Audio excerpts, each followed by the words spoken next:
При нас е усмихнатата Ваня Желязкова, шампионка на Малеева Ladies Night. Ваня, поздравления! Страхотен финал направихте с твоята опонентка тази вечер, Ива Дърданова. Как видя срещата, разбира се и турнира, условията, допаднаха ли ти тук, все пак малко по-различна настилка? Аз съм много щастлива отново да съм на корта. В последно време имах разни здравословни проблеми и отново да съм на корта, да си играя моята игра. Човек разбира какво обича, като го загуби.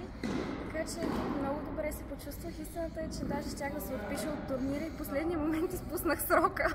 Така че малко на късмет. Специално поздравявам Ива. Направихме много хубав матч.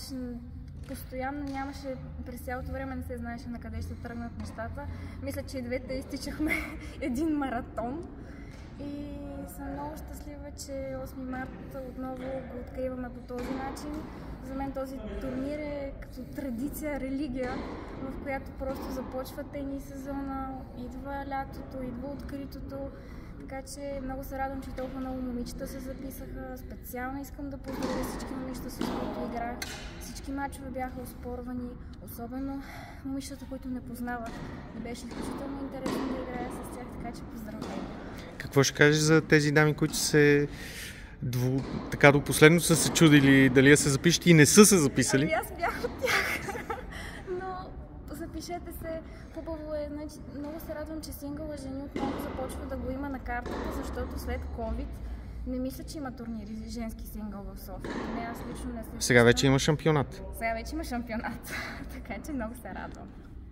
И специално искам да кажа, че много бяха добри условията, изключително топло е, това е много важно и осветлено. Поздравления и за целия клуб, всички бяха много любезни с нас и се чувствах много добре през цялото време на този комплекс. Благодаря ти, Ваня. Ще те очакваме на следващия дамски турнир. С удоволствие, благодаря и аз.